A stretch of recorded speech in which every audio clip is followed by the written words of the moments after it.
Hey guys, Mr. Mahan here, ready to jump into the next lesson. The second part of 1.5, we're going to talk about the properties of exponents. And simple objective today, but a lot to talk about, all right? So let's jump into the properties of exponents. There's a lot of these properties with some very easily confused names. So I don't want you to be so concerned with naming these properties. I want you to understand the properties themselves and be able to apply them to simplify a process or simplify an expression or equation. So we have the first one we're going to talk about is a product of powers. And all of this comes back to being able to manipulate expressions with powers and simplify them. And the key question is always going to be, what is the base? So always ask yourself what the base is. I find that these powers, or correction, these properties are easier to illustrate using variables. So let's just use some variables while we go through it. So we're going to talk about a product of powers. Now, the key thing with a product of powers, key thing is anytime we're going to do a product of powers, we must have the same base. Anytime we're going to use this property, we have to have the same base, okay? Now, product of powers, let's look at it. Let's say we have x squared, and product means to multiply, and powers are something with exponents. Let's say we have x squared times x to the fifth. I don't like to the fifth. Too much. X squared times x to the third. Well, if you think back to our expanded form earlier, we could write this out as x times x times x times x times x. And when I do all this multiplication, I get 1, 2, 3, 4, 5. An exponent or a power is just a way to write multiplication, repeated multiplication with the same number. Easier. It's x to the power of 5.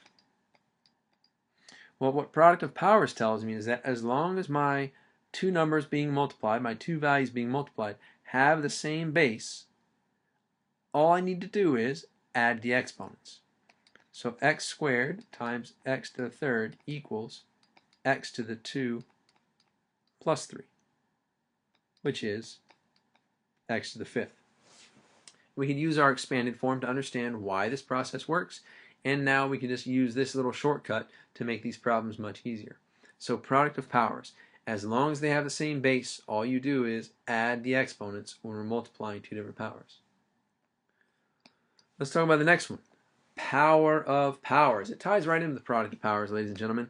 When I look at the power of powers, it's a power of power. Again, the name's very confusing, kind of funny, but we're talking about raising a power to an exponent.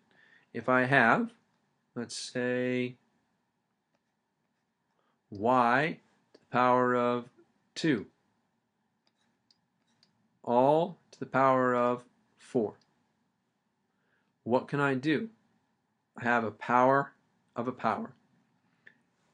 Well, if we think about what is the base problem, what's the base for the 2? It's y. Well, what's the base for the 4? The base of the 4 is y squared. So really what we're saying in expanded form is y squared times y squared. There's going to be 4 of them total. And using the property that we just learned, product of powers, all of my bases are the same, and I'm multiplying them. What can I do with my exponents? I just add them up. So it's y to the 2 plus 2 plus 2 plus 2, which is y to the 8. Now, if you guys remember, we have a tool that helps us do repeated addition with the same number easier, and that's multiplication, right? So I could write this problem instead of expanding it out all this way. The shortcut is anytime I'm raising a power to another power, I multiply my exponents. Y to the 2 times 4, which is y to the 8. Same answer, right? So again, anytime I have a product of powers and I have the same base, I just add the exponents. When I'm raising a power to another power, I multiply the exponents to get my new expression, okay? Now, special note over here on product of powers. If I had x to the fifth times y squared, I can't do anything. This is where I stop. I can't multiply these two together and add the exponents because the bases are not the same. Since my bases aren't the same, I'm done. The bases have to be the same to use that rule. Now, it follows if I multiply two powers with the same base, I add the exponents. Well, what's the opposite of multiplying? Dividing. So, if I were to divide x to the fourth, we'll go up a little bit. We'll make it a little bigger here. Let's go x to the fifth divided by x to the third. Remember, when I multiplied with the same base, I added the exponents. The opposite of multiplication is division. So when I divide, I'm going to do the opposite of addition. I'm going to subtract. And the logic for this is, on top I would have x times x 5 times, right? 1, 2, 3, 4, 5. On the bottom I would have 3 times, and I could just cancel out. This x would go, this x with that x, this x would cancel this x and this x would cancel, and I would be left with x times x, which is x squared. I can simplify this process and instead write it as x to the 5 minus 3, which is x squared. That is my quotient of powers property. Again, don't worry about memorizing the names. Memorize the actual concept, okay? Again, I get the same answers. Now rewind and watch this again if you need to. And just like with the product of powers property, I have to have the same bases for this to work. And we can see if I had x to the fourth, put it in red for you. If I had x to the fourth over y squared, even if I wrote it out in expanded form, nothing's going to cancel with anything. This is as simple as it gets right there. So there is no property that allows me to reduce anything here. All right, folks. Now we have a power of a product. Again, I told you these things are going to get to sound a little repetitive. We talked about product of a power. Now we're going to talk about power of a product. Don't worry about memorizing the names. Don't let that throw you. Don't waste your time on that. Worry about the concepts. So let's talk about a power of a product. If I raise a product to a power, that's like saying, I will go back, I'll use some numbers now. That's like saying 2 times 5, a product, right, raised to a power, to the power of 2. So let's evaluate this. If I went through and simplified my parentheses first, because they're all nice numbers, we could do that, and I would get 2 times 5 is 10, and I still need to square it, right? 10 squared is 100. Let's work it out with a new process that's going to help me simplify things when they're not all numbers, when I have variables, or maybe it'll help me to simplify things depending on how you like to approach your math. You can approach it a different way. The power of product rule tells me that if I have something like 2 to the power of 5, or 2 times 5 to the power of 2 rather, I can do something kind of like distribution. Now it's not distribution. Remember, we have to distribute over addition or subtraction, but we can take this 2, the power of it, and we can apply it to each of the individual factors before we multiply. So I could rewrite this as 2 squared times 5 squared. 2 squared is 4 times 5 squared is 25. That equals 100. It's the same answer, folks. So what a power of product allows me to do is take the power of each individual element before I multiply them, and then multiply them afterwards. Why is this helpful? It's very helpful in situations where we have variables involved. Let's say we had 3x squared to the power of 4. Now, I can't simplify 3x squared anymore, so I need to raise to the power. The power of product rule tells me, or property tells me, that I could rewrite this as 3 to the 4th times x squared to the fourth. 3 to the fourth is 81. And x squared to the fourth, if we use our power of a power rule, we would multiply these two together, x to the 8th. And another very similar, just related to power of product, the power of a quotient. It's really no different. Follows all the same rules. If I have 4 over 3, well, let's do something we can actually work out first. 8 over 4 to the power of 2. Well, we could reduce this first. We could get it to be 8 divided by 4 is 2, and then we could square it and we would get 4.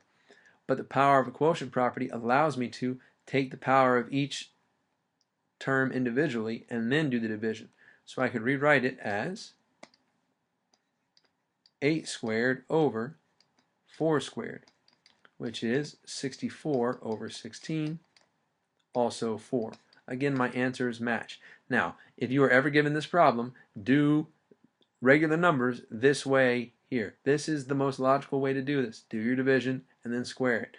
The reason why we need the power of a quotient rule, again, is if I have a variable involved, let's say we had x to the 5th over y squared, all raised to the 3rd.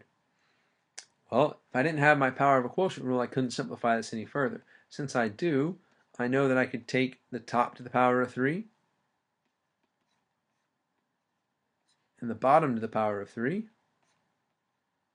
and then do my division. That would be x to the 15th over y to the 6th. All right, let's work through a couple of problems right here. We got a couple of minutes before we hit a 15-minute mark. We'll try to keep this under 15 minutes. If I were to try to simplify this expression, remember multiplication is commutative, right? So I could rewrite this expression. It's all just multiplication. 2 times x cubed times negative 5 times x.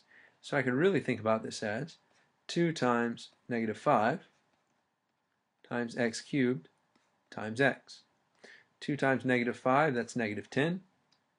And x cubed times x is x to the 4th. Here's my final answer. Remember, we're not going to distribute into this. It's just multiplication. And since it's commutative, we could rearrange them. If you just wanted to knock out 2 times negative 5 is negative 10, and x cubed times x is x to the 4th, that's fine as well. But this is a good step process for you to take it and list out your actual steps. Don't drop your negatives, and show me all your work as well. So here, we're going to combine a bunch of processes here. I've got ab to the 4th over b to the 7th squared. What is my base for this 2? It's the entire quotient. So I need to use a power of a quotient rule. I'm going to raise the top and the bottom, ab to the 4th, the top to the power of 2, and the bottom to the power of 2. b to the 7th squared. Now I can simplify. When I take the top squared, I'm going to use a power of products and a power of power. I need to do a squared, and b to the 4th squared is b to the 8th, all over b to the 7th squared, which is b to the 14th. Are you done? Is this my answer? Hey, look at that.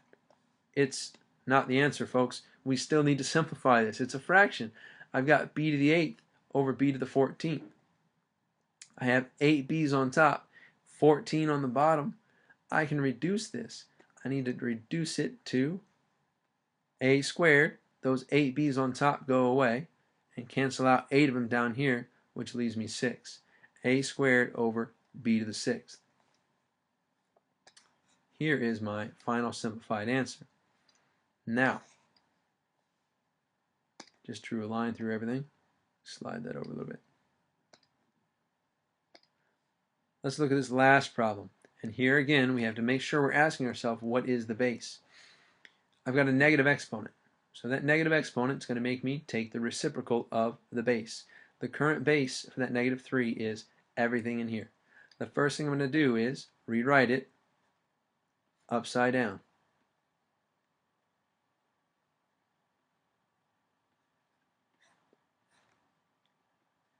and then raise it to the power of 3. Now, the power quotient rules tells me to raise the top to the power of 3. Well, 1 to the power of 3 is still 1. And then raise the bottom to the power of 3. Negative 2, a cubed b, all to the power of 3. And I'm being a little lazy. I'm saying top and bottom. It's numerator, denominator. And I could simplify this 1 over. Now I'm going to take everything in here to the power of 3. Negative 2 to the power of 3 is negative 8. A to the a cubed to the power of 3 is a to the 9th. And b to the power of 3 is b cubed. Here is my simplified answer. Now realize, folks, a negative exponent never changes your sign. So that negative value here on the coefficient sticks with it the whole way through. And there are other ways that we could simplify these. Exponents have got many ways we could do it. In this problem, we could have reduced the b to the 4th and b to the 7th to start with. Maybe that's easier for you. And we can go over multiple ways to do it in class. And what you need to do is work through problems so you could see many different ways and choose the easiest way for you to go through it. All right?